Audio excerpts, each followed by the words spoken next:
labda angeuliza kwamba nini aina ya sadaka, kwa sababu hajauliza aina ya sadaka, ameuliza zaka. Labda nasema labda angeweka aina ya sadaka. Kwa mfano tunavyofanya sisi, tuseme mazingira ya kwetu kwa sasa hivi, kuna zaka, lakini kuna malimbuko, kuna mazao. Kwa mfano kama malimbuko, labda nimelima mchicha, labda nimelima papai, au nimefuga kuku, nitatoa asilimia fulani pale, ule uzao wa au nguruwe, ule uzao wa kwanza napeleka kanisani, au yale mazao naweza nikapeleka, kama sija nikapeleka kanisani. Kule kanisani wanaanza kusema labda kuna gunia la nani limekuja hapa, libadilishwe liwe pesa. Lakini kuna haya mambo mengine, kwa mfano kama unafanya kazi, ile asilimia 10 ya mshahara ndio tunaita zaka. Sasa inakuwa kwenye zaka ndio. Asante. Kwa hiyo kuweka sasa aina ya sadaka, labda mimi nimejibu kwa upande wa zaka, lakini kuna matoleo na matoleo. Sasa hiyo ni hali ulionayo, na unaweza kubadilisha hata wewe mwenyewe. Badala ya kuleta mchicha unawaletea pesa inayoendana na kile unachotaka. Pale hakuna sheria, pale ni moyo wako ulivyo, na unataka kumshukuru Mungu kwa kile ulichopata. Haya malimbuko na offerings, au nikija kanisani ile sadaka, kitu sadaka ni kitu kingine kwa mwaka. Lakini unasitumia neno nalipenda, malimbuko au zawadi kwa Mungu. Hiyo ni mtu anavyoamua mwenyewe alichopata. Kama wewe umelima mchicha au mshamba la mahindi ukapata mengi, nasema leo kwa kweli lazima nimtolee Mungu shukrani, sadaka za shukrani. Mwingine anafanya hiki na mwingine analeta hicho. Naweza kuleta kile ulichopata, lakini kwa kuondana kana na ile ada ya kuleta vitu vingi. Watu wanaleta kwa kuku. Sasa mmoja analeta kuku 10, ameweza kufuga kuku 2,000 3,000, na mtu mmoja rafiki yangu huko ana mpaka 16,000 kuku, mabanda mengi. Na mara nyingine sasa atawezaje kuleta kuku 100? Itakuwa shida kule kanisani au pahali popote. Basi anabadilisha na hesabu, kuku moja ni shilingi 12 au 10,000 kuku moja. Anahesabu mara 100, alitaka kutoa kuku 100, anaenda kuwauza mwenyewe. Halafu analeta ile pesa 1,000,000 anampa paroko, au analeta kwenye kamati ya parokia, baraza la parokia, whatever, I don't know. Sasa wale wanaopokea vitu vya namna hiyo, yeye ametoa malimbuko, ametoa offering. Kuna ile sadaka ambayo imewekwa na Mungu mwenyewe. Kutoa sadaka ni zaka. Hiyo zaka hiyo ndio nasema imebadilika kuendana na mazingira. Katika mazingira yetu sio watu wanaofanya kazi tu au services mbalimbali. Hata wale wanaofuga wanatoa zaka yao, wanaolima wanatoa zaka, wavuvi wanatoa zaka. Sasa kanisani hapa leta samaki tenga 2, inakuwa matatizo tena. Sasa paroko ataenda kuuza wapi, maskini wa watu, matenga haya?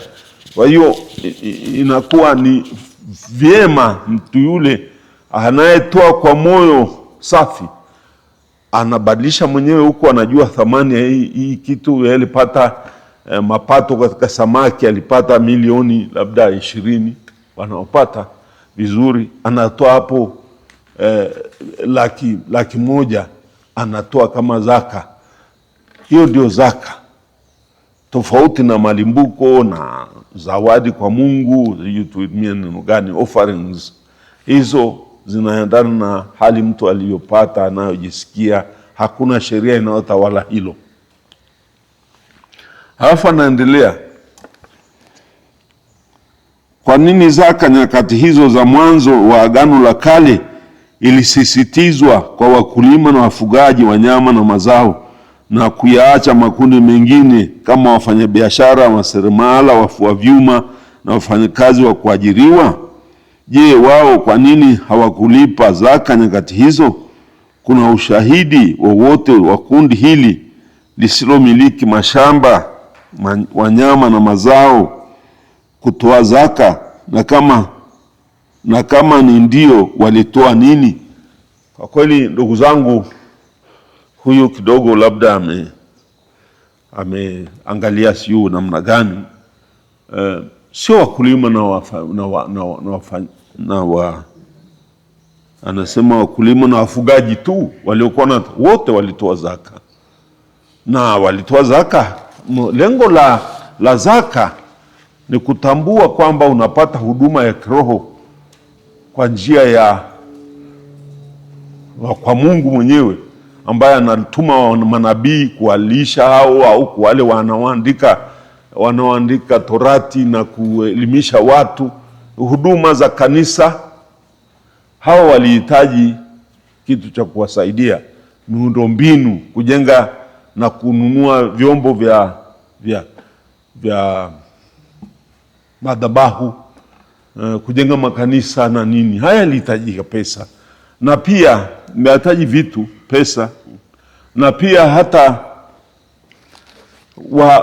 zaka hizi zilipelekwa kwa maskini na wajane, mayatima. Watu wanafikiri pesa hizi zinaenda wapi? Kanisa lina wajibu huo, tena imeandikwa kabisa katika kanuni, kutoa huduma kwa watu makundi hayo mbalimbali. Sasa mara nyingine tunafikiri hizi pesa naweka paroko, sio. Hapana, zinapaswa kupelekwa kwanza Vatican yenyewe.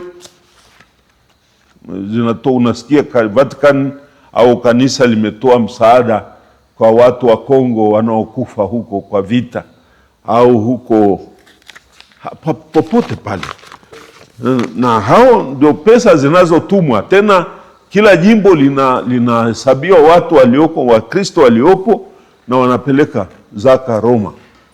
Kuna ofisi ya zaka ya Roma, ofisi ya Mtakatifu Petro, haiko kule, na inakusanya pesa hizi au mali hizi, na wao kwa niaba ya Wakristo wote duniani, kwa niaba ya Kristo mwenyewe, wanagawa hizi mali huko na huko.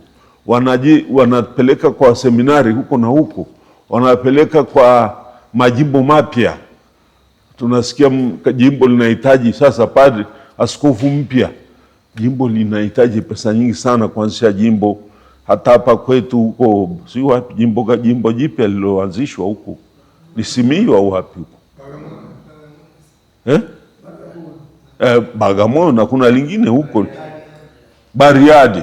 Sasa hayo majimbo kama hayo yanahitaji pesa nyingi sana kuanzisha, na kwa hiyo mpaka mfumo wenyewe ukubalike na watu waweze kutulia, askofu anaomba hela nyingi sana ili aweze kulisimamisha jimbo, na aweze kuwa na waseminari wake, aweze kuwa na watawa wake, aweze kuwa na makanisa, aweze kuwasimika viongozi na kuelimisha waseminari. Hiyo yote inahitaji hela nyingi. Kwa hiyo kanisa linatumia ile zaka ya Wakristo kupanua na kueneza Injili.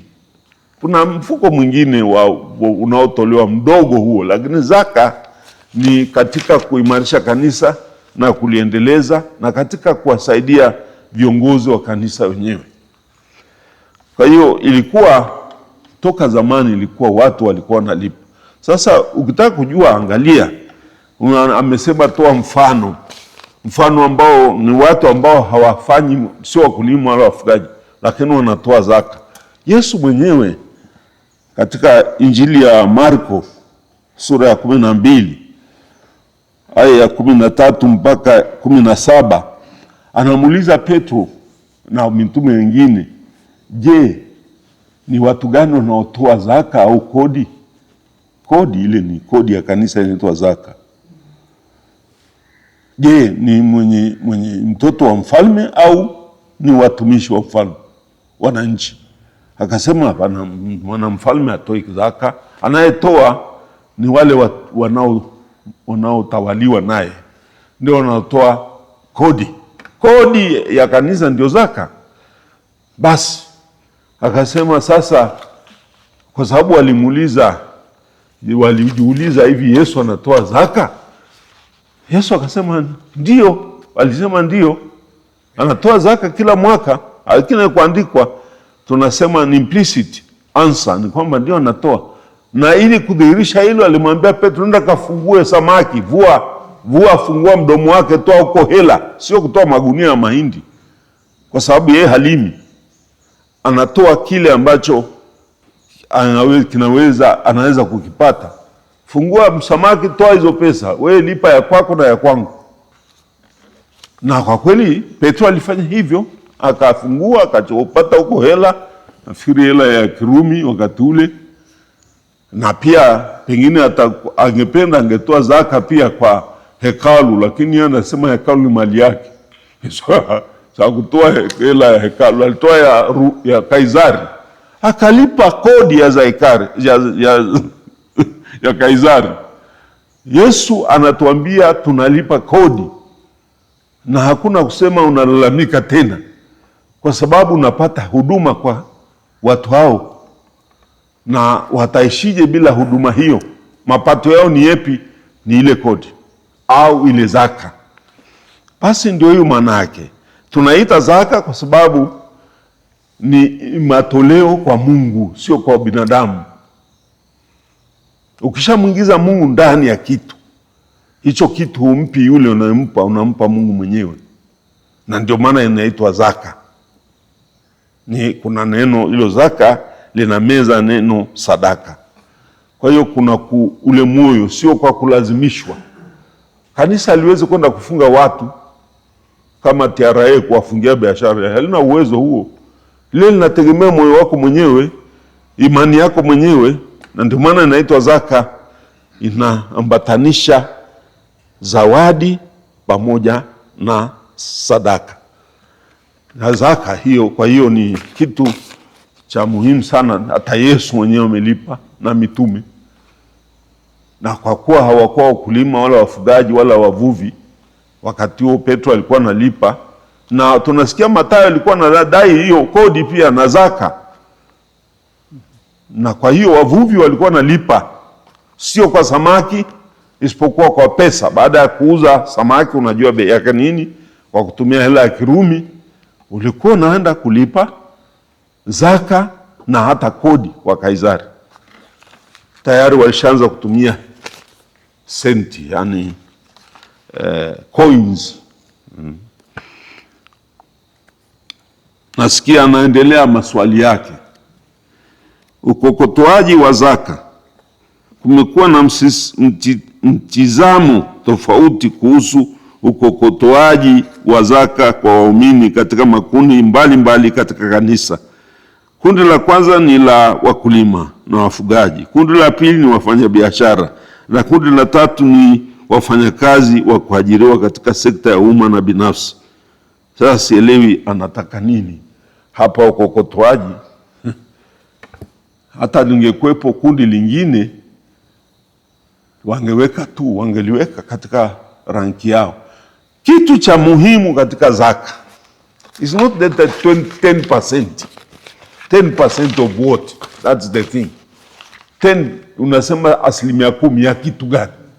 Wewe mwenyewe ujue unachopata, na hicho utoe kwa ukarimu kwa Mungu. Anayekupa hewa ya kuvuta bila malipo, anayekupa ardhi hii unayotembea bila malipo, anayekupa maji. Tukosa maji hapa tu, tutakwenda wote, tutakufa tu. Vitu ambavyo havithaminiwi, havipewi, haviuzwi. Leo tumesikia Injili, tumesikia somo la kitabu cha Isaya sura 55. Njoni kwangu bila malipo, nunua. Anatoa tu. Lakini mtu ambaye ana akili timamu mzima ambaye anavuna kila siku, anavuta hewa. Wengine wana mapafu makubwa sana, wengine wana vipafu vidogo, lakini hahesabu hiyo. Wewe vuta unavyoweza. Anatengeneza usiku oxygen, na ile uliochafua anaivuta kwa mimea huko, inavuta, mambo yanakwenda tu. Wewe unaona mimi na haki ya kuvuta hewa, ngoja waje kuuza, utaona cha mtemakundu. Siku kwenye vitabu fulani wameandika kwamba there is time when oxygen will be sold. Kama huna hela unakwenda, you are not supposed to live here. Kwa hiyo watu tutapata matatizo wakiuza hewa. Mimi sijui nitakuwa nimeshakuondoka. Lakini maji sasa, kama mimi, kama nyinyi au mtu fulani ameshawahi kuishi jangwani, ndio angeelewa maji ni nini. Kuna wakati mpaka ninatoa machozi kuona maji tu.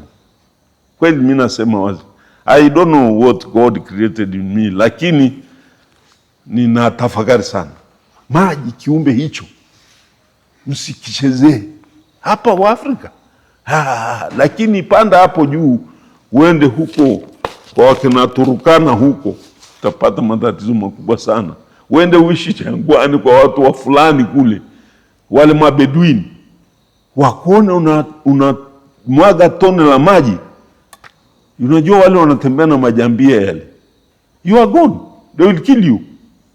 Kwa sababu it's so precious, ni kitu cha thamani kubwa kiasi kwamba huwezi kuchezea maji. Unatoka hapa mpaka Dar es Salaam ndio unakuta oasis ya pili. Unaenda mpaka Mtwara unakuta ya 3. Unaenda mpaka Msumbiji unakuta ya 4. Oasis hizo. Sasa sisi tunachezea tu. Flash tu pa kule ra. Unanawa mikono tu, unatumia ndoo nzima. I don't know. But then it's not sold. Haiuzwi. Na leo tumekumbushwa na nabii huyu Isaya. Kwa kweli ni hivyo hivyo. Sasa tunaambiwa tutoe shukrani kwa kutambua hilo. Basi kwa mtu ambaye hatambui, huwezi kumlazimisha. Hatambui kile anachotumia kila siku.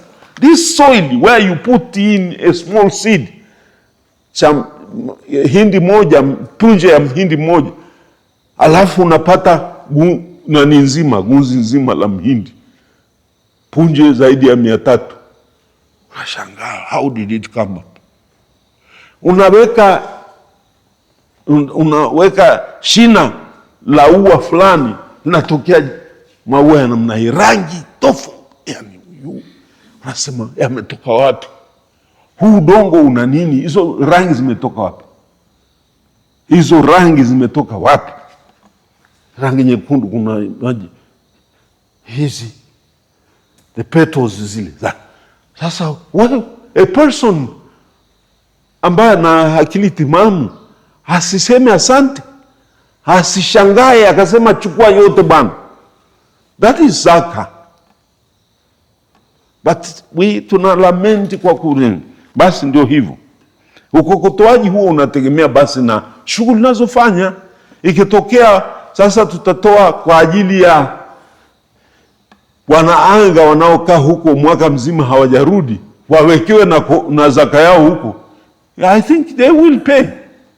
Kama kweli mtu ameenda huko akaona jua na mwezi na yale masayari na zile galaxies kubwa zile, kwa mmoja amekuja huko ameandika kitabu kikali sana, akasema Mungu yupo. Huyo astronaut alikuja akasema God is there. I did not see him, but he is there. Because the world is still made. Bado ulimwengu unaumbwa. Kwa hiyo yeye alirudi tu akang'ang'ania si. Fortunately alikuwa Mkatoliki huyu. Akasema kweli Mungu yupo. Huyu astronaut, highly educated person, a scientist, ambaye ameenda na chombo angani huko, aliporudi akasema hata mtu asiniambie kuna yule ambaye nitakwenda kumuona na anayefanya kila kitu kiwepo. Akasema nifikiri ningekufa huko niende kumuona moja kwa moja nisirudi tena. But it didn't happen. I'm back home. Lakini nawaambieni kuna ambaye ana control kila kitu. It's not It's not random. Sio inatokea bahati mbaya. Hakuna kitu bahati hapa. Everything is programmed. Everything is arranged and held together. Hiyo ndio aliyosema. Kwa hiyo yeye alikiri uwepo wa Mungu, na wale ambao wanaona the other side, anasema very unfortunate. Tunapoangalia kitu tuna mtazamo tofauti. Unaona nini? Anasema naona blue na white. Mwingine anaona white tu, haoni ile blue. Then you cannot accuse anybody how kumcondemn, no. Kwa hiyo ndio hiyo. Na zaka ni hivyo hivyo. Tusifikiri kwamba ni kitu cha pekee sana unafanya. It's simply giving thanks to the Creator. Ndio zaka. Wa kwanza kutoa zaka halisi ni Abel na Cain. The first creatures according to the Bible. Wale ambao walitoa masurufu ya mazao yake, na yule mfugaji ambao ndio walikuwa main groups in those days, the early days of humanity. Kabla hawajatengeneza hata madini kwa harnessed kutoka ardhini. Lakini wao walitoa zaka. Why? Walimpa fungu Mungu. Bahati mbaya yule bwana alipotoa fungu lake, yule Cain akatoa yale ya makapi. Na ndio mambo yakamwendea vibaya. Lakini watu wa kwanza kutambua hilo, na remember that is the first action of man without intimidation. Kama Adam na Eva walikuwa intimidated by the serpent, walivurugwa na yule shetani, wakavuruga. Lakini tendo muhimu kubwa sana ukiangalia katika mlolongo wa hadithi ya uumbaji na madhara yake na uendelezaji wake, ni ile tendo la Cain na mdogo wake Abeli kutoa zaka. Sasa sisi tusifikiri kwamba ni kitu cha pekee sana, no.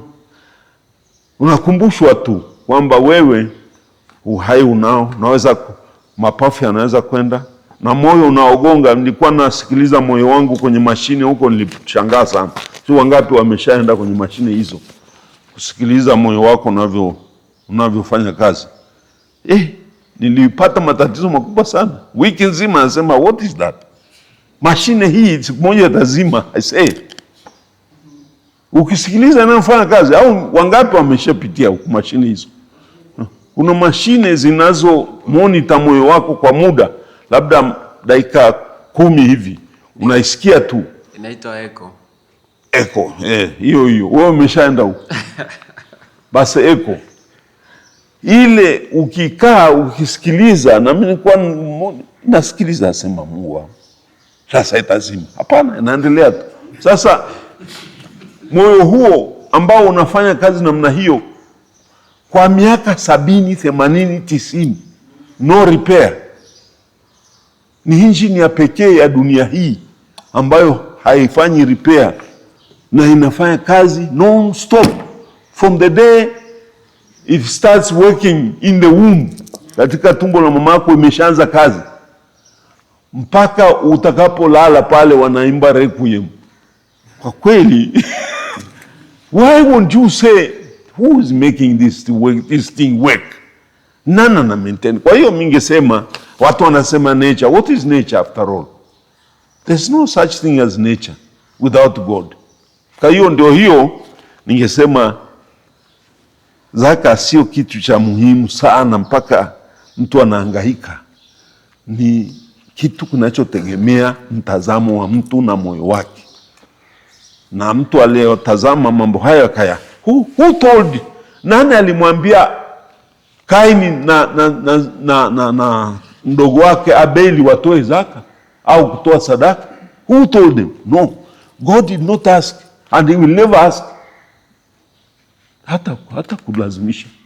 Ni wewe in your realization of all that you get and you have, hata kufanya uone hapa I have to recognize God. Na recognition yake ni kumtolea kitu. Na zaka hiyo ndio sehemu ya hiyo. Zaka ni sehemu ya kutambua Mungu kutambua umepataje. It's not your own effort. Watu wanafikiri mimi na nguvu sana. Akifanya hivi tu, kwisha.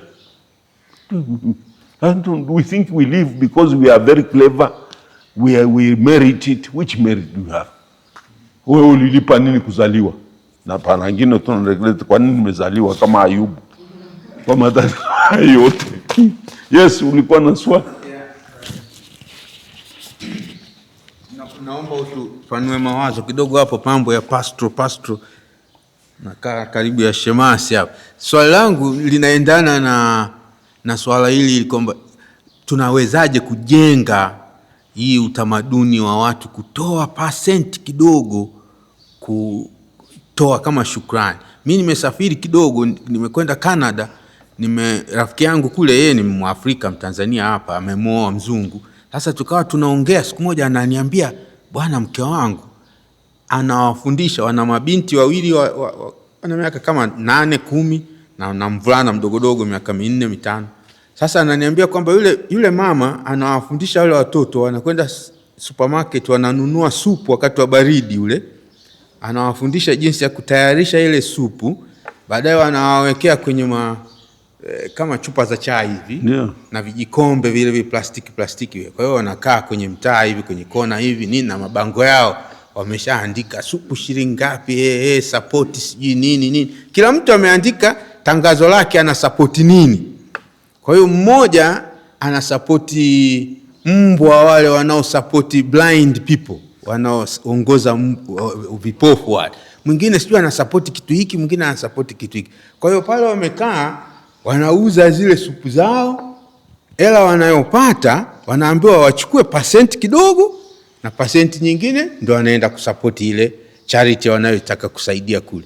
Sasa nimejaribu kufikiria, nikasema hii kitu tunapaswa na sisi tufikiria sasa, maparoko, maseminari, nani namna gani tunawajengea hawa watoto wadogo utamaduni wa kuelewa kwamba hiki kitu ni endelevu, sio tu wakati ule tu wakipewa vihela katoe. Hawajapata hela zao, uko mbele, they have to work, alafu waone watatoaje ile kipande kidogo cha pesa walioipata kuchangia kitu kama hicho. Juzi nimekuwa nimesikia mama mmoja Black American analaumu kwamba Afrika tumepoteza sense ya connection na wengine.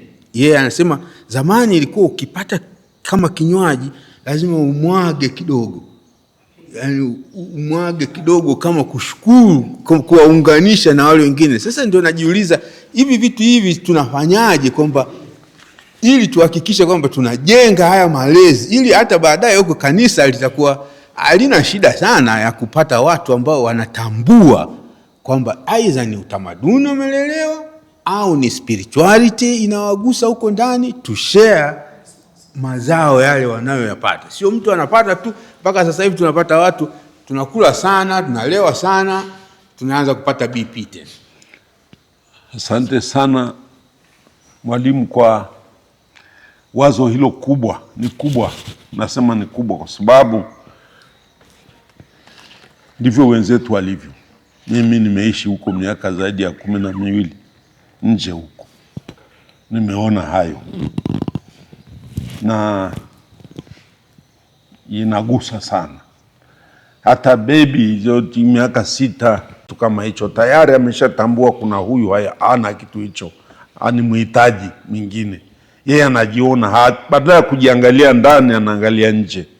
Mtazamo huo ni wa kukuzwa nao wazazi, kama ulivyosema, shuleni huko, kanisani ni mchanganyiko matatizo. Lakini this thing should start from the family, the parents. Ndio walezi wa kwanza wakuu wanaojenga misingi ya namna hiyo. Kama sisi sasa hivi tunawakataza watoto wasicheze na wenzake, tunawanyima uhuru wa kuwa mtoto. Unapomwingizia mtoto mawazo yako na chuki zako, tunawapa negative picture of the society, what is not correct. Lakini hatuwapi uhuru ule wa kuwa mtoto sasa hivi. where we want them to become mature badala ya kuwa mtoto. Ukiangalia mambo tunayowaambia huko nyumbani, hatuwaruhusu wacheze na kila mmoja, hata kuruhusu kuchafuka. Ana haki ya kuchafuka, ana haki ya kugonga sindani mchome alie. That's the child's rights. Lakini we want to be protective mpaka tunamnyima haki yake. The way I was reading yesterday or the other before, the child's rights to be a child, the rights to be a child, taatiko kubwa sana. Nikafurahi sana, I read it all. Kiona kitu ya mna hiyo, I read. Na the rights to be a child, mimi ningechukia sana kama wazazi wangenizuia kuishi yale maisha niliyoishi kama mtoto. Nilifurahi sana, I forgot everything. Na kama sisi hatukucheza, basi nyumbani kuna kitu kutatokea kibaya. Na wazazi hawakuingilia kabisa. Hata mzee wangu nakumbuka alinitengenezea zile pia za kucheza zile. I remember mpaka wakati namzika baba. That's the thing I remembered. How my father was with me there. Akaniruhusu niwe mtoto nakimbia na vitu vile vya hovyo vya sasa hivi. It is ridiculous. But ndivyo nijenga mimi, nikajitambua, nikapenda wenzangu, nika create friends. Hasikuwekwa mipaka, usicheze na huyu anatoka ukoo wa wezi, huyu anatoka familia ya wachawi. They never told me anything. Everybody was welcome. Na rafiki zangu tunacheza wote, wa kike wa kiume changanya, mpaka tukajitambua mbona tumekuwa tofauti. Lakini we were together. That's childhood and we need to enjoy that. Give that right.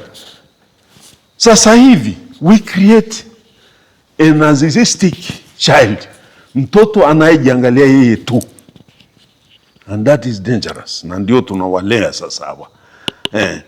Kila kitu yeye tu, the whole world is on him. Siji kwa sababu tunazaa mmoja siku hizi, hawataki kuzaa watoto wengi siku hizi. I don't know, even we should not blame anybody, but hata sisi tunakuwa huku, wasomi wanaokuwa huko na huko, we have a different outlook of the world, kwa sababu walikuwa nazaliwa, tulikuwa tunakula pana kupigania, na yule mkubwa analinda kile kidudu kidogo pale. Kuna jamaa anachukua tonge la ugali wote. I remember, I have stories like that. So it also creates that the child is crying because he cannot eat with them. Basi mama na watenga vile vidogo vinakula venyewe, yale makubwa yanakula. This organization, and as a child, kama mtoto niliona hilo. I don't know what happened. I could see, why are they eating yani wakubwa zaidi? Sisi ni wadogo, na vile vidogo vinapeana, hata unamlisha yule mdogo wako. This thing is no longer there. Whose mistake is that? The family. The society is responsible. Now, kama ulivyosema, na umetambua, na umeona huku. Mimi nimeona sana, na waheshimu sana. Nikikutana na mimi nanunua hicho kitu, ingawa I don't even take it. Nanunua ili waone wamefaulu. I used to pass by as a student, as a pastor, nikiwa naenda maparokia huko, ninatembea kwa miguu wakati nashuka kwenye stendi huko, nikikuta na vikuta kweli vimekaa pale stendi, vinafurahi lakini vinauza, na mimi nanunua, please give me one, simply to make them happy, kwa sababu vinaenda kutoa. Sasa sisi kila kitu ni chake. Nunua hiki, anasema nataka hiki, nataka pumbavu. Wao mwingine mbona hana? Haoni. Hata watoto wanauana. It's terrible. Huyu mtoto aliyeua sijui mzazi wake kwa sababu hakuruhusiwa kwenda birthday party. What is that? That's the kind of people we are creating. Binafsi hapa. Na hataki kusikia chochote tena kwa familia. Mama amemwambia kitu hasikilizi, sababu yeye ni center. So ulikuwa unamuita malkia wangu, Kwa hiyo umtii yeye. We have turned around everything. Mimi nasikitika sana, nasoma nasema that's the consequences. Nature punishes it. Yani nature ikipunish hakuna retrieve. Kwa hiyo mimi ningesema hilo losema ni kubwa sana. All these things people discussing about zaka is rooted in that change of attitude. Change. Tu anaona anatoa zaka ile 10% kwake ni kubwa sana. Why should I? Kwa sababu hakuzoea kuona kwamba hiyo ni wajibu wake kwa Mungu, ili wengine wapate kama yeye. Ni mimi tu, everything is mine, is mine. Anafikiri yeye ndiye amejizaa mwenyewe. Pia hata kudecide kujikufa, yeye ana decide kufa. Bahati mbaya wengi hawafiki hiyo decision, lakini huko Ulaya is already there. We know this thing. Kwa hiyo watu wanafanya hivyo euthanasia, isn't it? Iko ndio issue kubwa sana. Huko kuna nyumba nimeona 2-3 watu wameandika euthanasia center. Watu wanaenda pale kujiua. Sasa what is this? Ni hicho unachosema brother. I wish kama nyinyi mna nafasi zenu, just to tell the story, even hata kama na mwalimu hapa huko, those babies we are taking the children huko, to create, tengeneza story umweleze, alafu utaona they would change somehow. Hata kama hatafanya mara moja, lakini yeye atamweleza mwingine atamweleza mwingine, na alafu the whole thing will diffuse. Itaingia kwenye psyche, kwenye akili ya watu, ya jamii yetu inayokuza ubinafsi, na hasa katika miji mikubwa tunako kwenda. Sasa hivi we are still watu wa shamba. Na rafiki yangu hapa uona nicheka, nacheka sana, sema huyu ametoka maporini huko anakuja kutuambia nini. Sawa, wengi wetu tumetoka maporini, lakini there is time, not long, baada ya miaka kama 20 ijayo, nusu ya Watanzania watakaa mijini. Miji mikubwa, sprawling cities, terrible mega cities. Dar es Salaam itakuja kuwa mega city, wameandika mwaka 1135 itakuwa mega city ya watu milioni 12 na kuendelea. Kama Egypt huko milioni 32. Huko sasa tunaita anomaly. Nobody knows anyone. Sikujui wewe. Kwa hiyo naishi hapa tu. Na nakuta unakata kamba Calcutta kule, unakata kamba wanasukumia kwenye dichi kule kwenye mtaro. Walau vultures hao waliokuja huku wanakwenda kula. That's the kind of life we are thinking of. Lakini hilo wazo limenigusa kwa sababu ni wajibu ambao tunakuwa nao sisi watu wa kanisa. We can only preach once, perhaps at times. Mara nyingine hatuhubiri. Lakini mara nyingine hatuhubiri watoto vitu hivi. Tunahubiria wazima ambao wameshakomalia kwenye kiburi chao. Wameshakuwa ndio wenyewe au magwiji wa uovu. Na waambie wanasema, what is he talking about? Kind of stories like that. Jamani na kuangalia na macho makavu sana. Anasema tena kucheza wewe jioni huu upo wewe, tutakumaliza. Sasa nakueleza wewe, sasa kule nyumbani when they are tender age, na kila kitu kunakuwa absorbed, even if they don't do it, they get it. Hakuna kitu kimeshaharibika. Waambie waache ubinafsi. Create them. Una take time. Na ndio unaishi nao siku mchana, siku na kukifunga na kiweka kitandani kinalala. That's the vocation za namna hii. To create a character. Wakulima na wafugaji, maelekezo ya aghalabu yapo katika Biblia kwa wanyama, ni wanyama wa 10. Swali dogo hapa ni je, iwapo wanyama wangu hawakujafikia idadi ya 10? Sasa sielewi hapa kwa kweli, hajui kwamba kuna mahesabu. Ndio hiyo nasema hapa, maswali mengine aliandika sio imekuwaje, lakini ukiwa na 5 kuna 10% hata ile 5 ambapo ni 500.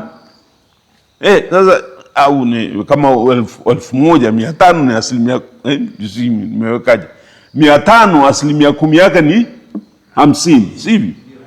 Sasa hii ni kile kiasi, sio ndio inaeleweka. Useme mimi nimepata debe 10 za mahindi, asilimia 10 haipo, hamna debe, siwezi kufanya. Hapana, unatoa kama bakuli 10 ni asilimia 10 ya zile magunia 10, whatever you think of. Kama ni magunia 10 ni gunia moja. Kama umepata magunia 5, basi utapata nusu gunia, unapeleka zaka au unatuma zaka, whatever. Kwa hiyo sio lazima iwe 10, hiyo tunaendelea mbele, naeleweka. Na kama wewe ningetaka kumweleza huku, ameuliza maswali haya ya namna hiyo, kuna nchi nyingine hawapeleki vitu wala pesa, wanakatwa kwenye mishahara yao. Yaani kule Ujerumani, Italia, nchi za Ufaransa na ni wapi huko, nimeishi huko, hakuna mtu anahitaji zaka, hakuna swali hilo. Unakatwa kwenye mshahara wako, umeshapangiwa, una mshahara wako unapata dola au euro 1,000 kwa mwezi, wameshapanga pale, wanatoa hapo ile 100 kwa mwaka, inakatwa labda mwanzo wa mwaka au hata % 1, yani euro 10 kila mwezi. Mwaka umemshalipa zaka yako. Nobody, even they don't talk. Ila tu walireact hivi karibuni sababu ya chuki ya kanisa. Wasema sisi tunajiondoa, hatutaki serikali tukate kodi zaka ya kanisa. Lakini baadaye walisema sasa tutakuwa watu gani? Waliacha, mimi sijasikia maendeleo yake. Lakini wenzetu huko hawatoi zaka kama tunavyofanya sisi, kwa sababu bahati mbaya wengi wetu, ukimuuliza Mmasai huko au Mkusukuma huko na ng'ombe wake, ana bank account, I don't think wengi hawana hiyo, au uweze kujua kwamba mkato wake ile kutoa kule, aambiwe kwamba kama una 1,000,000 kule benki, tutatoa hapo kwa mwaka % 1, yani 10,000 kwa kila mwezi, tutatoa 10,000 au 1,000 kila mwezi kwa kuzaka yako ya kanisa. Itakuwa matatizo. Wengine wanasema ni pesa nyingi sana, kumbe ni kitu kidogo sana. Lakini ndivyo hivyo wenzetu wanafanya. Kuna huyu ameuliza hilo kwamba imekwaje? Hapana, hii kukotoa benki na kusaidia kukotoa kiasi ulichonacho, wanatoa hapo ile % ndogo, wanaingiza kwenye akaunti ya kanisa mahalia. Kama wewe unatoka Morogoro, ile 10% yako inapelekwa kwenye akaunti ya jimbo la Morogoro. Kama wewe unatoka majimbo gani, sio nchi gani, ndivyo wanavyofanya. Ndio, kwa hiyo wenzetu huko wameshaweka system ya muda mrefu kweli. Hata sisi tulikuta tukashangaa pia kwamba wao wanalipa katika mshahara direct, hakuna kulumbana huko na nini, hapana. Kwa hiyo ndio ilivyokuwa.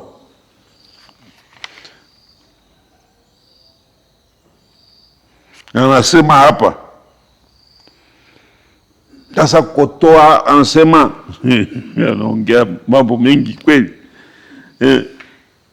Wafanya biashara wanashauriwa kutoa sehemu ya 10 na faida wanayopata katika biashara zao, ya faida wanayopata katika biashara zao. Kwa lugha rahisi, ukotoaji wa faida ni kuchukua mapato na kutoa gharama za uendeshaji wa biashara. Wafanyakazi wa kuajiriwa wanashauriwa kutoa 10% ya mshahara yao kabla ya makato, gross salary. Sawa. Swali ni kwa nini kundi moja limepewa afueni ya kutoa gharama za uendeshaji wakati kundi la pili la wafanyakazi wa kuajiriwa halipewi afueni kwa kutoa gharama za mishahara? Gharama za mishahara namna gani? Manake ile gross tayari inasaidia, kwa sababu angekupa ile cash unayopata ule umeshakatwa na kodi nyingine. Ile ni kama unavyokata kodi zingine zote na NSSF na nini, inakatwa kwenye gross salary. Na kwa hiyo hata kodi imekatwa hivyo, imehesabiwa hivyo. Kwa hiyo mshahara haushuki sana. Kwa hiyo mimi ningesema ile net salary kama ungekata tena huku ingekuwa matatizo makubwa. Lakini gross salary unapata 1,000, alafu hiyo ni gross salary, na ile cash unakuja kupata 700,000 fund. I don't know. Sasa wao wameshafanya calculation, ile salary yako unayopokea inabaki 7 pale pale. Mgawanyiko na mkokotoaji kule ana deal na ile gross salary. Kwa hiyo sioni kama nafikiri hiyo ndio inayofanya kazi vizuri kuliko kwenda kukata na kile unachopata cha net salary unayopata. Hiyo sasa mtu anazidi kudidimia. Kwa hiyo mimi ningesema wanachofanya hii kwa kama ingefanyika hivyo kwa salary, nafikiri nataka kusema kwa mfano kodi anayolipa, mapato anayolipa ni makubwa sana. Sio makubwa sana kwa sababu anakatwa percent 10 ya ile asilimia, kwa mfano ya 1,000 badala ya 700. Sasa ukikata ile ya nyumbani, afikirie zaidi hapa anachosema kwamba ile gross salary mimi naona ni afadhali, haigusi sana ile net salary unayopata. Hata kama inakugusa ni NSSF, kwa nini unafanya gross salary ndio unakata? Kwa nini? Kusudi wasikudidimize kabisa mpaka wangekuja usema kwanza tutoe watatoa wapi sasa? Watatoa wapi? Kwenye net salary haiwezekani. Ni ukubwa tu wa namba. Wengine hapa mshahara unakuwa ni milioni 7, unakuja kupata mfukoni milioni 4, zile milioni 3 zote makodi. Wakati unavyokwenda juu unashangaa hela unayokuja kupata ni nusu. Yes, ni hivyo. Profesa anapata milioni 6 na kuendelea. Kwa hiyo gross salary unasema huyu bwana pesa nyingi sana. Wewe muulize anapokea ngapi kwa mwezi? Milioni 2.5. Yote imeishia makodi, mpaka hata wakiona kigari cha kila kitu. Sasa wafanye nini? Wewe unataka kupokea hata kile unachopokea waje kukatia kile tena? Hapana. Mimi ningesema nafikiri kuna busara iliyotumika. Yeah.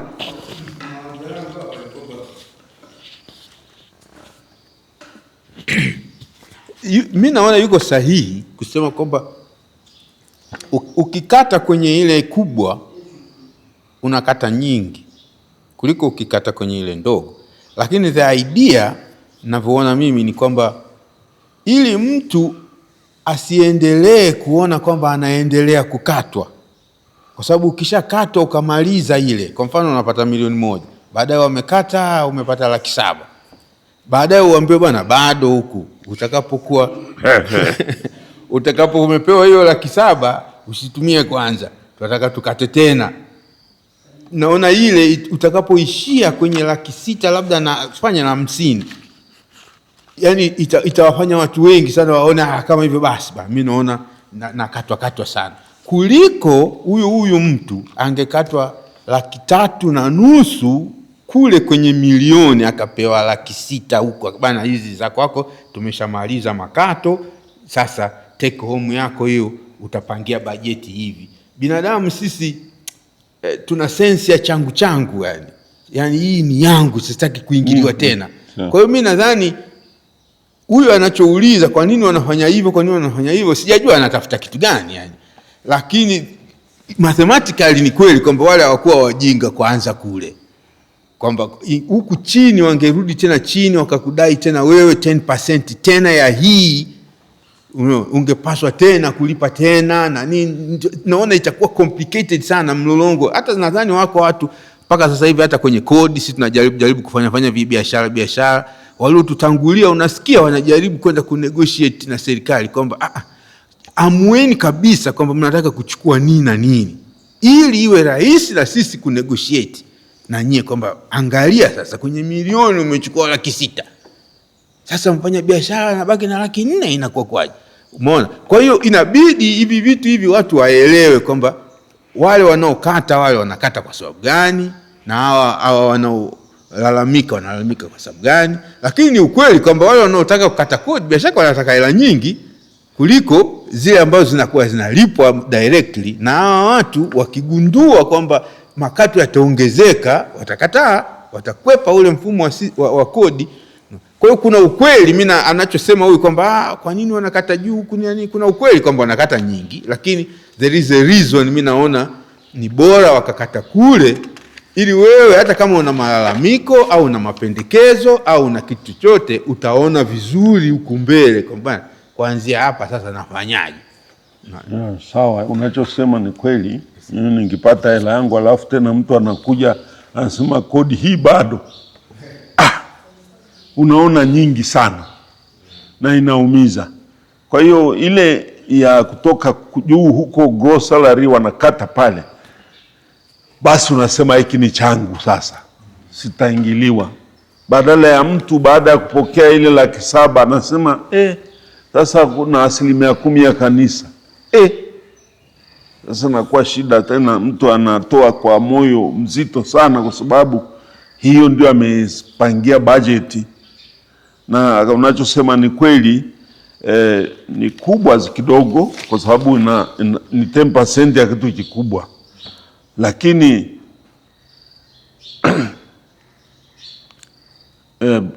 kwa sababu hiyo alitaka apokee kwa mfano kutoka ile za serikali ambazo ni automatic. Wanakuja sasa unapokea labda angependa badala ya kukatia kule apewe 750,000, alafu sasa aje kukatwa ya kanisa. Ni kitu kile. Mimi sielewi, inakuwa shida hapa. Mahesabu yangu yananiambia ni kitu kile, kwa sababu labda atakatwa 10% sio ya 1,000,000, sasa ni 10% ya 700,000. Kwa hiyo itakuwa ni 70,000 ya 100,000. Sasa zile ambazo hazipokei anaona ni nyingi zaidi ambazo hakupokea toka mwanzo. Sasa ili apangie, kwa hiyo atabaki na ngapi sasa? Tunakurudishia 800,000 kwa mfano net salary, au serikali nakata kule inakuachia 800,000, alafu nakuja nayo uje kukatwa 80,000, alafu tapokea shilingi 720,000. Sasa hiyo 20 ndio unalalamikia, sio kwamba sasa kwa nini umekukatia kule gross salary, alafu sasa hiyo 20 umeichukua tena. Labda ndio kuna disadvantage yake kwa namna hiyo kihesabu hivi. Kuna disadvantage yake, lakini kitu ninachosema ukianza calculation katika mambo haya ya imani, matazo makubwa sana. Hiyo ndio nasema tu. Sio kwamba tunatoa kwa sababu ya sheria, tunatoa kwa sababu ya upendo. La sivyo mambo yatakatalika, yatakubalika kwa mengi sana. Usipokuwa na ile roho ya kuona ninapata faida kwa kufanya hivi, nishukuru kwa ajili ya hii. Una calculate hata sadaka, una calculate senti 5, hii bwana amezidisha, kana kwamba ni biashara, na kanisa linakuwa kama biashara. Nadhani mtazamo huo ninasikitika kuwa nao wa namna hiyo. Manake watu sasa hivi kutoa sadaka is not, sio mali. Sadaka ya kweli ni ya wewe binafsi. You give with pain, you get pain in giving. That is what God demands. Unapata pain, kikuumize utoe.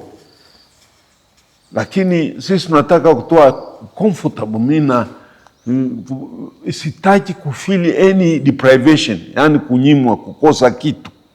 Hapana. Ninataka nitoe kwa hiari yangu na kama napenda. Lakini sasa tatizo moja ni hilo, kwamba tunajikuta tunatoa vitu hivi kama biashara, not as a sacrifice. Biashara na sadaka viendi. Pana. Mtu anatoa sadaka kubwa kwa jinsi alivyo na ukubwa wa moyo. Na kwa hiyo tatizo letu kubwa sasa hivi tumefanya kanisa kama taasisi. Very unfortunate, bahati mbaya sana. Hatuoni tena kanisa kama mwili wa kitu kama hicho. Tayari ameshatambua kuna huyu hana kitu hicho, ani muhitaji mwingine. Yeye anajiona, badala ya kujiangalia ndani anaangalia nje. Mtazamo huo ni wa kukuzwa nao wazazi, kama ulivyosema, shuleni huko. Kanisani ni mchanganyiko, matatizo. Lakini this thing should start from the family, the parents. Ndio walezi wa kwanza wakuu wanaojenga misingi ya namna hiyo. Kama sisi sasa hivi tunawakataza watoto wasicheze na wenzake, tunawanyima uhuru wa kuwa mtoto. Unapomwingizia mtoto mawazo yako na chuki zako, tunawapa negative picture of the society, what is not correct. Lakini hatuwapi uhuru ule wa kuwa mtoto sasa hivi.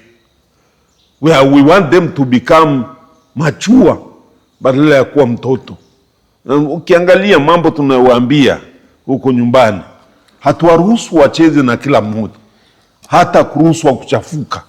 Ana haki ya kuchafuka, ana haki ya kugonga sindani mchome alie. That's the child's rights. Lakini we want to be protective mpaka tunamnyima haki yake. The I was reading yesterday or the other before, the child's rights to be a child, the rights to be a child. Taatiko kubwa sana, nikafurahi sana. I read it all. Kiona kitu ya mna hiyo, I read. Na the rights to be a child. Mimi ningechukia sana kama wazazi wangenizuia kuishi yale maisha niliyoishi kama mtoto. Nilifurahi sana. I forgot everything. Na kama sisi hatukucheza, basi nyumbani kuna kitu kutatokea kibaya. Na wazazi hawakuingilia kabisa. Hata mzee wangu nakumbuka alinitengenezea zile pia za kucheza zile. I remember mpaka wakati namzika baba. That's the thing I remembered. How my father was with me there. Akaniruhusu niwe mtoto nakimbia na vitu vile vya hovyo vya sasa hivi. It is ridiculous. But ndivyo nijenga mimi, nikajitambua, nikapenda wenzangu, nika create friends. Hasikuwekwa mipaka, usicheze na huyu. Huyu anatoka ukoo wa wezi. Huyu anatoka familia ya wachawi. They never told me anything. Everybody was welcome. Na rafiki zangu tunacheza wote, wa kike wa kiume changanya mpaka tukajitambua, mbona tumekuwa tofauti. Lakini we were together. That's childhood and we need to enjoy that. Give that right. Sasa hivi we create a narcissistic child. Mtoto anayejiangalia yeye tu. And that is dangerous. Na ndio tunawalea sasa hawa. Kila kitu yeye tu. The whole world is on him. Siji kwa sababu tunazaa mmoja mmoja, siku hizi hawataki kuzaa watoto wengi siku hizi. I don't know, even we should not blame anybody, but hata sisi tunakuwa huku, wasomi wanaokuwa huko na huko, we have a different outlook of the world, kwa sababu walikuwa nazaliwa, tulikuwa tunakula pana kupigania, na yule mkubwa analinda kile kidudu kidogo pale. Wajamaa, kuna jamaa anachukua tonge la ugali wote. I remember, I have stories like that. So it also creates, and that the child is crying because he cannot eat with them. Basi mama na watenga vile vidogo vinakula venyewe, yale makubwa yanakula. This organization, and as a child, kama mtoto niliona hilo. I don't know what happened. I could see, why are they eating yani wakubwa zaidi? Sisi ni wadogo, na vile vidogo vinapeana, hata unamlisha yule mdogo wako. This thing is no longer there. Whose mistake is that? Ni family. The society is responsible. Now, kama ulivyosema, na umetambua, na umeona huku. Mimi nimeona sana, na waheshimu sana, nikikutana na mimi nanunua hicho kitu. Ingawa I don't even take it. Nanunua ili waone wamefaulu. I used to pass by as a student, as a pastor, nikiwa naenda maparokia huko, ninatembea kwa miguu wakati nashuka kwenye stendi huko, nikikuta na vikuta kweli vimekaa pale stendi, vinafurahi lakini vinauza, na mimi nanunua, please give me one, simply to make them happy, kwa sababu vinaenda kutoa. Sasa sisi kila kitu ni chake. Nunua hiki, anasema nataka hiki, nataka pumbavu. Wao mwingine mbona hana? Haoni. Hata watoto wanauana. It's terrible. Huyu mtoto aliyeua sijui mzazi wake kwa sababu hakuruhusiwa kwenda birthday party. What is that? That's the kind of people we are creating.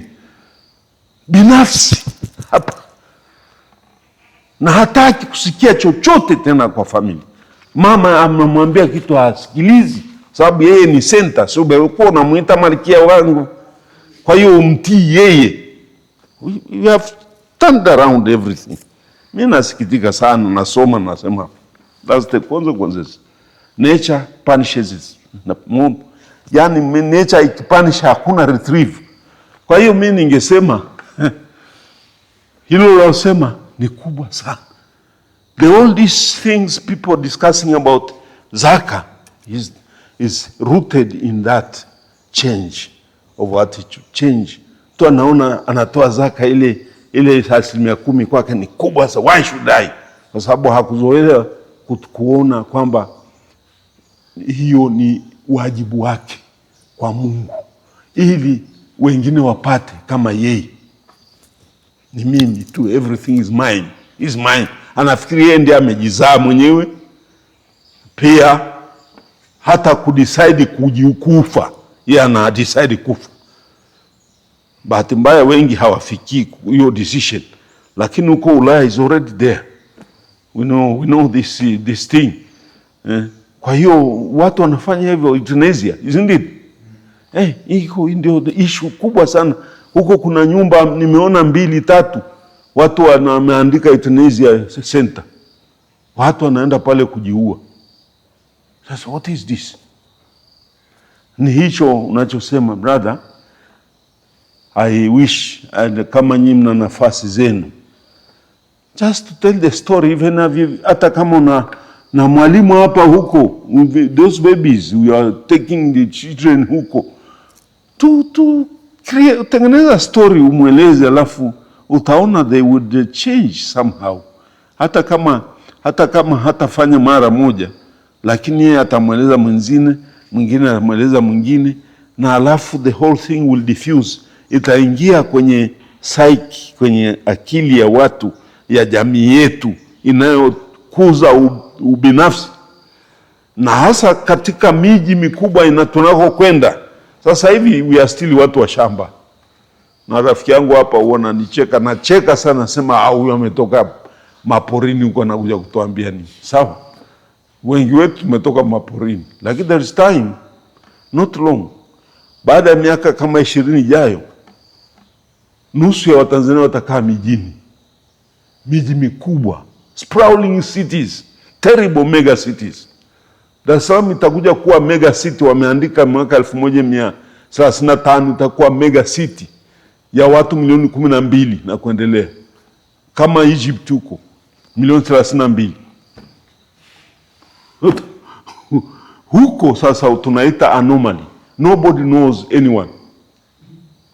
Sikujui wewe, kwa hiyo naishi hapa tu, na nakuta unakata kamba Calcutta kule, unakata kamba wanasukumia kwenye dichi kule kwenye mtaro. Wala vultures hao waliokuja huku wanakwenda kula. That's the kind of life we are thinking of. Lakini hilo wazo limenigusa kwa sababu ni wajibu ambao tunakuwa nao sisi watu wa kanisa.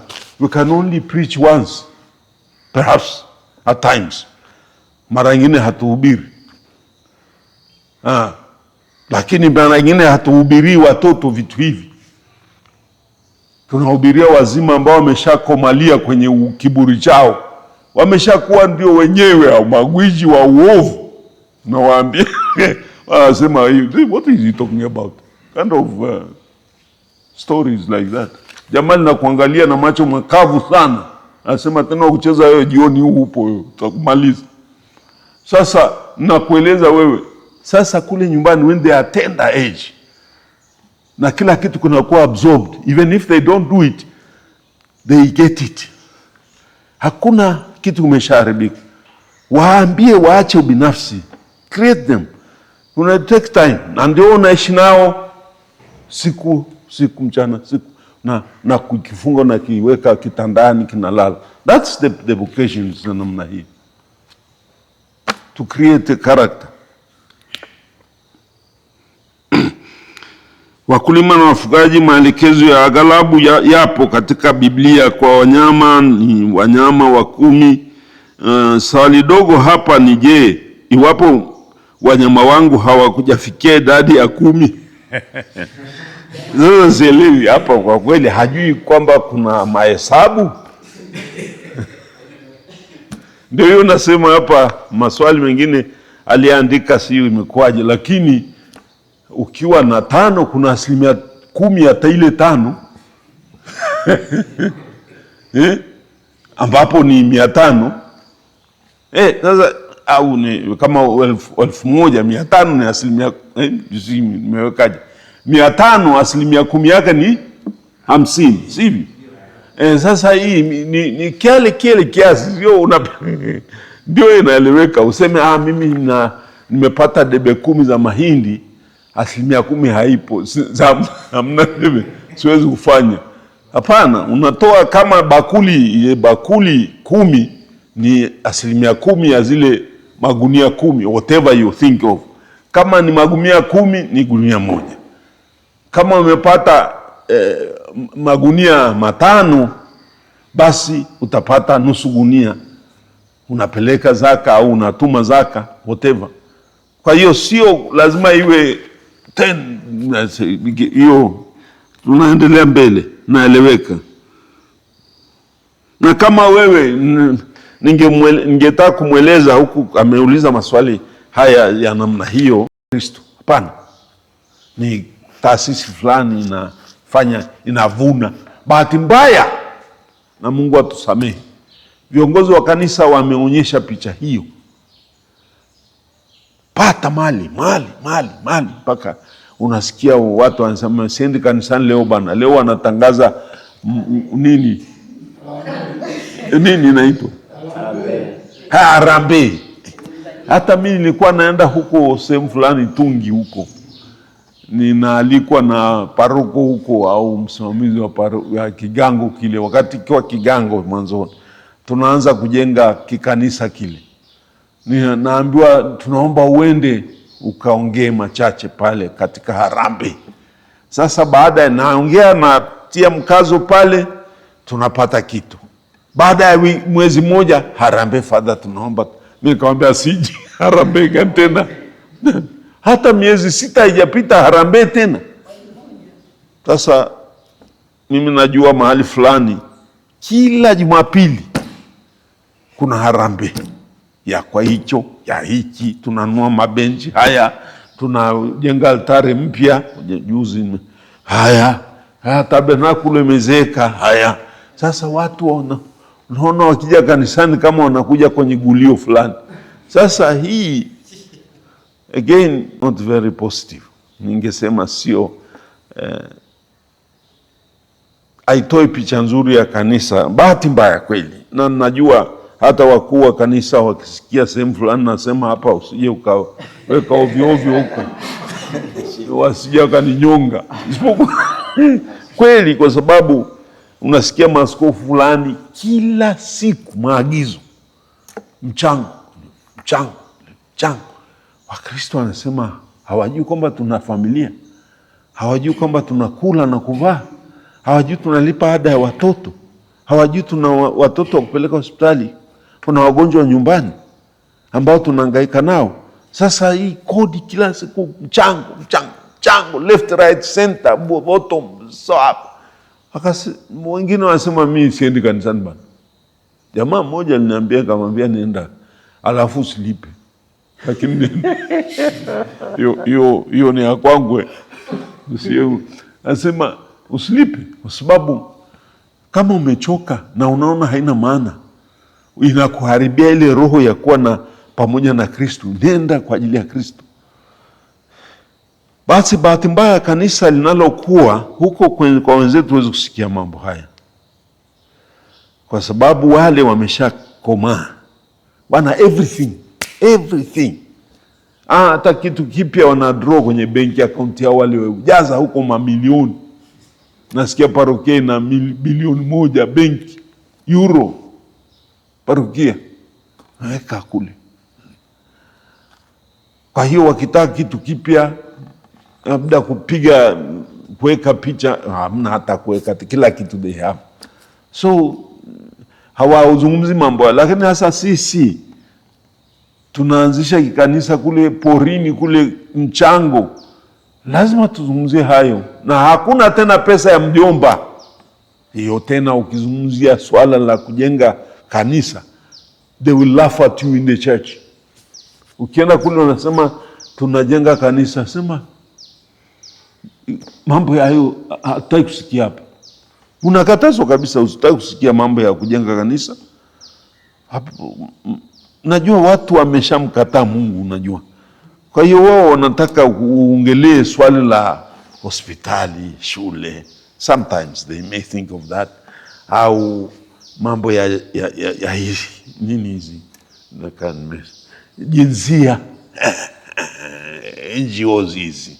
Wewe unaenda ukasema ninataka kuanzisha organization kutetea haki za wakina mama, 300,000 euro tayari. Lakini ukaseme kwa kweli wa seminari wanakosa chakula. Seminari kitu gani? Tusikie tena swali. So that's the situation in which we are going through. Na ningesema ukweli ndio huo. Sasa what would the bishops do if they want to? Kwa hospitali wataweza kupata hela, kwa shule wanaweza kupata hela, kwa hosteli za wakina dada, watoto yatima na all these things, they are ready to, and the money is there. Huko mimi nimeenda mahali fulani kwenye mji mkubwa, wakasema tukikuona leta hela benki hapa tunakufunga. We don't want you to bring money to us. Spend the money, not to bring it to the bank. The bank has so much money, we don't know what to do with them. Aliniambia kabisa, ananiambia ni banka huyu mkubwa. Akaniambia hatutaki kusikia mtu analeta pesa benki. Kwa sababu tufanye nini? Atumie. Na hiyo wanafanya sana. Na kunaona ufaulu kweli. Hiyo na uhakika najua, kwa sababu kati ya ndugu zetu wamefanya mambo makubwa kweli. Kwa hiyo wapo wanafanya hiyo na wanakubali kila adha, kila lawama, lakini wanajua moyoni mwao wanafanya nini. Na baada ya kufaulu ndio watu wanaosema tuna paroko mwamba. Na mwamba gani? Lakini kwa mdomo sawa sawa. Lakini mimi nasema tu hiyo ni ukweli wa maisha, na yote ya haya tunazungumzia, labda tungeweka tu ile kipengele cha sadaka katika zaka, offering, ingebadilisha hii attitude ya kukalkulate, ile ya kukokotoa, kule kuona kama ni dhuluma, kanisa lina dhulumu kwa kutu. Sasa hilo litatokaje? Kwa kweli ni mtazamo, kama nilivyosema hapa, kujua kwamba ingawa ni wajibu wetu kulipa zaka kadiri ya agizo la Mungu mwenyewe kulipa zaka, na pia kanisa limeweka kama ile ni amri ya ngapi sijui, ya 4 ya 5, asante, ya 5. Hii agizo hilo au amri hiyo msingi wake ni sadaka. Msingi wake sio madai, ni sadaka, offering. Na ukiweka msingi huo, hakuna naye lalamika, kwa sababu anatoa kwa moyo msambe, moyo ulio na upendo kwa Mungu na kwa jirani. Lakini sasa tukitoa bado bila ya kuanza hapo, labda wale wanaofanya kazi hiyo, wachungaji wa maparoko na wengine, kwanza kujenga kwanza ule moyo wa sadaka, hapo ndio unakosekana, na watu wanaona kana kwamba kanisa linawanyang'anya haki zao. Hapo ikishaingia hiyo dhana, hii inaharibu kila kitu, na haiwi tena zaka. Imekuwa zaka ni sawa kodi, sio kodi. Ndio maana nimeweka haya maneno haya, zaka sio kodi. Zaka ni inaweka upande wa zawadi, upande wa sadaka, yani sacrifice, ambayo inatolewa kwa Mungu kwa shukrani. Kulikuwa kuna Thanksgiving sacrifice, Wayahudi walikuwa na hiyo.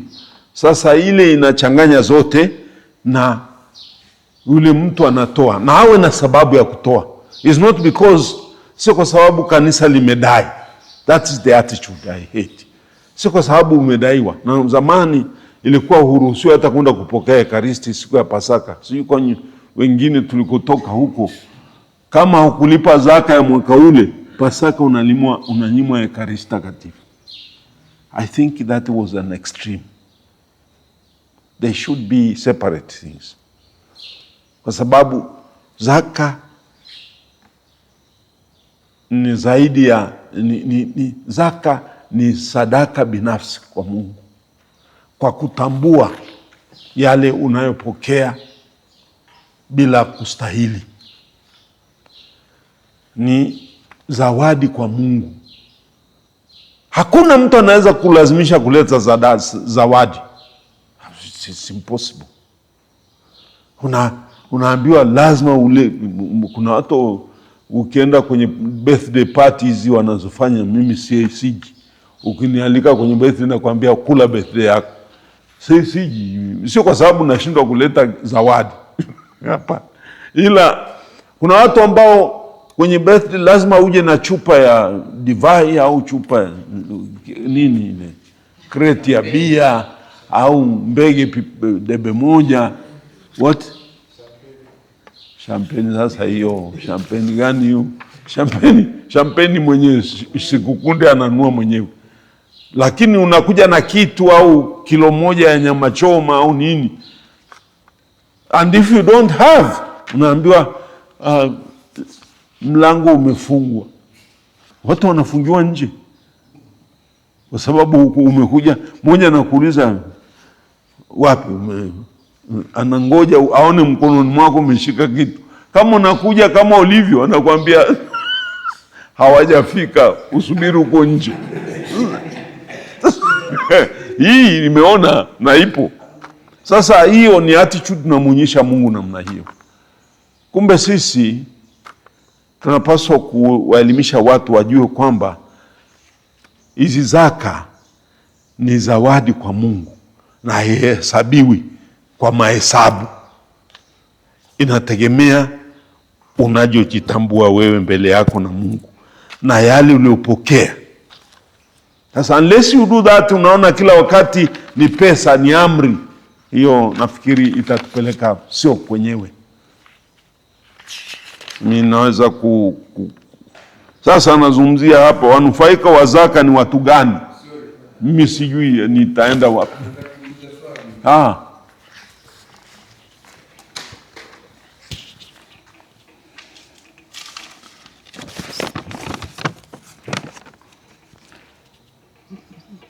Mimi niko upande huo wa sauti kidogo mzee. Sawa. Niko upande wa michango na harambee. Sasa hivi kwa kweli makanisani huko baba, pande zote mbili zinalalamika. Waumini wanalalamika kwamba michango kanisani imezidi, sio zaka na sadaka, ila hii michango mingine. Maparoko wanalalamika makanisa hayajai, waumini kanisani hawaji kwa sababu ya michango.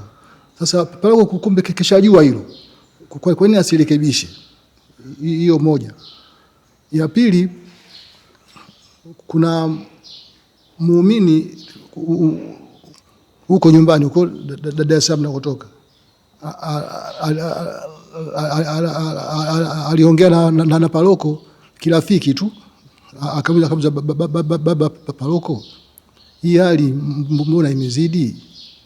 Kwa sababu Bwana Yesu peke yake kalisha watu zaidi ya 5,000. Leo waumini 6,000 wanamlisha padri peke yake. Sasa leo sasa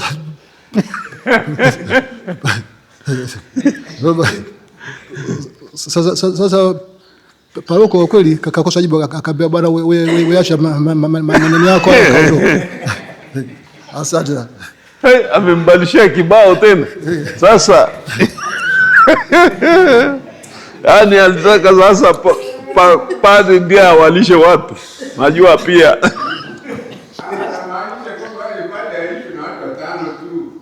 hapana, padri ende afanye muujiza awalishe wale wote. Sasa wewe unakuja sisi tukuchangie wote, manake unageuza mambo yalivyokwenda. Sawa, lakini padri yule ni mtu tu. Mitume walimjibuje Yesu wakati walipoambiwa wapeni chakula nyie? Yesu aliwaambia, waliwaambia wapeni chakula ya leo ndio. Akasema sasa hii mikate iko 5 tu hapa na visamaki viwili, utafanya nini kwa watu wa wengi halaiki hii? Yesu akasema waleteni kwangu au masamaki, visamaki na mikate hiyo, leteni kwangu. Kwa sababu sisi ni human kama wewe. Sasa wanamdai padri, ngoja, padri ni mtoto aliyetoka machakani. Rafiki yangu natumia ni mtanisame, machakani kama mimi Ngowi, natoka vya machakani huko. Baba yangu ni mkulima, mama ni mkulima, pamoja na baba wako nyumbani. Tuna watoto 6, 7 Mungu aliyomjalia. Sasa unategemea huyu apate wapi pesa ya kulisha watu kanisani? Ni mtoto wenu, mwambie mtoto wako aje kulisha basi kanisa. Au unamtaka huyu padri kwa kuwa ni padri afanye muujiza wa Yesu? Sasa atafanya kila siku? Yesu alifanya mara 1, 2, mara 2 labda. Lakini sasa ulisikia mitume walilisha watu? If you can, then I will be very happy. Lakini sina kumbukumbu katika usomaji wangu wa Biblia kwamba mtu aliyewahi kulisha watu wengi namna hiyo. Labda ni katika ni Elisha, labda alisha watu. Wale wafuasi wake walipoishiwa huko chakula porini, waliwalisha kidogo. Lakini katika ulimwengu tunaojua, mitume hawakulisha watu kwa sababu wao walifanya kazi kwa mikono, na Paulo anajisifu kwamba sikumlemea yote yule. Katika waraka wake wa pili kwa Korintho anajisifu sama, sikumlemea mtu yote, nimefanya kazi kwa mikono yangu na nimekula jasho la. Na tunajua kweli alifanya kazi pamoja na wakina nani, kazi ya mahema, kutengeneza mahema. Sasa padri ataleta wapi? Unajua wazungu, tuna picha hii imetuharibu. Wazungu walikuwa wanakuja hapa na siri nyingi sana ambazo hata siwezi kusema, sie kalete matatizo makubwa zaidi. Yaani wazungu wale walikuwa wanakuja, wanaleta pesa kutoka nyumbani, wanagawia watu, ndio wanalisha watu. Ilikuwa hivyo. Sasa wenzetu walipopokea maparokia yale, Wakapuchini wenzangu wasa wa umri wangu, wale ambao walikuwa kwanza kupokea kutoka kwa wazungu, wanaondoka wanakufa nini, wakaanza kupokea, walipata matatizo makubwa. Wakristo waliacha kuja kanisani kwa sababu wanamwambia, wewe bwana, hapa tulikuwa tunavishwa nguo, tunakuja matatizo. Sema hapa tulikuwa tunakuja padri kabla ya kutuaga anatupatia kila mtu rozari. Hapa nimekuja na father, tunaomba rozari. Nilete wapi? Nikanunue mjini, lete pesa nikakununulia. Siwezi kununua rozari because I come from, unatoka nyumba uliotoka wewe. Sasa utamwambia mtoto wako akanunulie watu rozari huku, mtoto wako ataleta wapi? Mpe sasa. Ndugu zangu, sisi sasa hivi lazima tukae chini na kusaidia watu wajielewe kwamba sasa hivi, kama nilivyosema, padri ni mtoto wako. Wewe umeridhika akafanye kazi ya Mungu, na huyo mtoto anawezeshwa na ninyi kule nyumbani. Hao wazungu walikuja parokia, mimi nimefanya kazi huko na nimehubiri huko na huko, mwenye kanisa makubwa. Wanakuweka pale mlangoni, alafu wanakuita mbele, the priest, padre, wanakuita mbele na askofu hapa, na nasema kuna neno kutoka kwa padre kutoka Tanzania, Mkapuchini. Wanasikiliza simulizi langu na lazima niandae vizuri. Naeleza mazingira ya kanisa na watu wakoje na nini, hali ya kanisa yenyewe. Alafu nawaambia tuna vigango 6 ambavyo havina kanisa, na watu wako hivi, wanafanya hivi, wanalima mihogo, wanalima maharage, na ni eka 2 moja kwa ajili ya chakula, sio kwa biashara. Now sometimes things have changed, but watu wanalima kwa biashara ni wachache sana, sivyo? Mashamba hayo nalipa eka 1 nasaidia nini? Hamna kitu. Ni kwa ajili ya tumbo lako pale, basi unakufa na shamba lako. Lakini haikusaidii kitu uweze kutoka mwingine kitu ambacho kinaweza kujenga kitu cha maana. Sasa wao na kusikiliza wanasema, naona wengine unaona wanasikitika sana, kumbe hali ngumu sana huko. Nao unahitaji nini? Nasema sisi tunahitaji walau hela kidogo kwa ajili ya kujenga kigango cha kwanza. Hiyo ni wale wa mwanzo, wakati unasoma miaka ya 90. Sasa hivi mambo yamebadilika kabisa. Hata ukizungumzia kanisa wanageuka, wanasema thank you, see you, tutakusikiliza kesho. Sasa we don't have money like that. Lakini ukienda pale, ndio nilikuwa nasema, ukienda pale ukisema kuna watoto wanakuwa raped, wa kike hasa, wanakuwa wanaozwa kabla ya wakati wao, na wanasoma, wanakatishwa masomo, na unaona wakina mama ndio hasa wengi. Nasema, so what is the solution? Unawaambia mimi naomba hela nijenge hostel ili wasiende njiani huko hatari. Hostel, how much? Ni how much? Tayari hela unayo.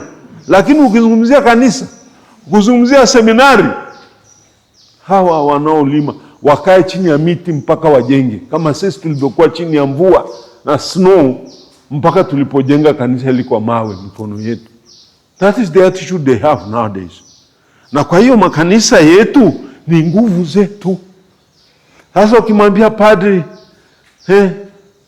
padri wewe sasa ujenge, hajenge kwa pea ya muhogo ile tunaolima. Mimi nimesoma huku Pwani miaka mingi tu, nimefanya kazi Pwani, Dar es Salaam miaka mingi. Nimwambie Mkristo pale sasa zaka tujenge hapa, sasa unafikiria kauze mihogo mingapi? Ana minazi mitatu, miti ya minazi. Mimi ninajua kwa sababu naishi nao. Ndio anategemea yahe, napiga wanacheza bao pale na gahawa. Sasa unategemea ile minazi mitatu atavuna hela ya kujenga kanisa? Acha maneno bana. Kwa hiyo pari yule sasa wewe akija kwa baba, naomba hela kidogo kama 300,000 hivi nikachangishe wengine ili tujenge kigango chetu. 300,000 hajawahi kuona 10,000. Miezi 6 hajawahi kuona 10,000. Alafu namwambia 300,000 anaweza kupata show kwa kaanguka chini. Sasa ni mtoto wako na mtuma akafanya kazi ya Mungu. Sasa unataka huyo mtoto wako apate wapi? Akaibe? Haiwezekani. Ni padri, hawezi kuiba tena, haiwezekani. Unataka akaanze biashara na hamkumtuma kufanya biashara, na ndio maana unaishia huko. Biashara. Watu wanatafuta kuuza mali mpaka wengine wanakamatwa huko na huko. Tia ndani. Na amefanya nini? Alilangua. Sasa mimi nasema lazima kumlinda yule padri pia. Because he doesn't come from heaven. He is your son. Ni mtoto wako unamtuma. Now if you were in his position, ungekuwa kwenye nafasi yake hiyo, ungefanyaje? Sasa akienda nyumbani, ngoja. Hapa tunatoka. Tunaenda nyumbani. Wenzetu, mimi nimeishi nao miaka mingi mpaka wameanza kuisha, mabaki 2 3 tu. Wakati wanakuja, wanatuletea masaa mapya kama hizi. Unapata anakupa zawadi, asante padri. Mwanake tena unamtia ikisema nenda, unakimbia sababu amekupa mali. Saa nakupa mashati anaweka pale, anasema ndugu, yeyote anahitaji achukue. That was the golden age. Wakati mambo yalikuwa yanang'aa. Wazungu wanakuja na tumbo lake hivi. Lakini mimi najua mambo mengi. Sasa unakwenda nyumbani kwako kule Kiraracha Marangu. Unategemea nilete nini? Alafu narudi hapa ni mkubwa wa nyumba, guardian hapa. Nimekuwa guardian hapa miaka 10 na narudi. Sasa wategemea kwamba nilete mhogo ami ngapi? Nilete mandizi, ndizi naanza kuleta maparachichi. Namwambia shangazi kule na mama. Yes, ni tukienda nyumbani hapa tunaleta maparachichi. Hata juzi nimeleta maparachichi. Gunia moja. Watu wamekula hapa na wengine tumbo zimeongezeka, lakini ni maparachichi. Sasa hayo atajenga kanisa? Ni mtoto wetu. Wifai watu.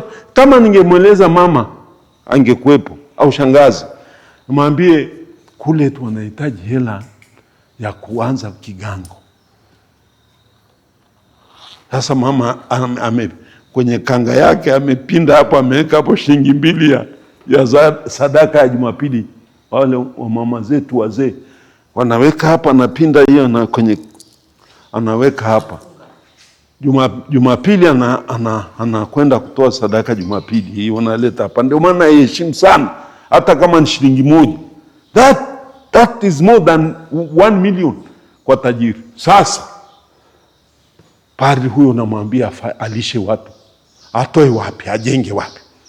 The missionaries waliweza kufanya kwa sababu kule akienda akihubiri kwa wiki moja wanapita parokia mbalimbali. Si nimekuwa huko nao, naenda nao huko na huko. Anaweza kutoka huko na zaidi ya milioni 100. kwa ile likizo yake ya miezi mitatu, anaweza kuja na milioni 100. Anaanza kanisa. Na alafu anakwenda kuunda urafiki wa ile parokia au kigango. Anakuwa na familia 3-4 ambazo zina uwezo, wanasema sisi tutaendelea kusupport, nenda kaanza. At least ni watu wenye uwezo. Sasa mimi unaambie ni kamweleze mdogo wangu ni mnywagongo, sasa nitafanya nini? Kweli ni huo tu. Sasa ndio hiyo tunapata shida, na watu wakilalamika wajue ndio hatua ya kwenda mbele, hamna njia nyingine. Sasa hivi kanisa linaweza kuisha kwa sababu hatuna ule moyo wa kutambua, labda ni utambuzi. Hata mjomba huko ni sisi, they don't understand. Kwa hiyo askofu anakubali lawama, anakaa kimya, anakubali kwa sababu there's no way out. Lazima ni push tu, jamani mchango. Bao watu wanaanza kusema sasa dini imekuwa ni gulio la pesa ni kitu gani? Lakini atafanyaje? Should he stop and then kanisa lisimame? Kwa sababu yeye anasali na kumwomba Mungu akimwambia ni wewe umeanzisha na endeleza. Kwa hiyo Wakristo wanatoa na wengine manunguniko, lakini wanatoa. In the end utasikia wanaimba ana meremeta, kanisa lina meremeta, bendera nyingi, na hasa wanaweka watu wanakuja kusherehekea kanisa linafunguliwa. Waambie basi ni kazi yenu, kazi ya mikono yenu. Hongereni sana, mmefanikisha hili. Kwa majonzi na machozi na lawama, waambie everything and it's not me. Waambie, sio kwenda unakufaa unakaa na askofu pale na kuvaa mataji kwamba ni wewe umejenga. Unajenga wapi? That's the humility we need to have and to show. Ndio hiyo nasema muda umekwisha jamani. Samahani sana kwa huyu, maswali haya yalikuwa ni mengi. Hapa nimebakiza mawili ambayo ni interesting, labda tutajadili wakati ujao. Na wenye maswali, sina maswali mengine tena, wenye maswali waendelee kuya. Labda ndugu Dasi usiana maswali, lakini unaweka kwako kana kwamba utajibu mwenyewe hivi. Asanteni sana.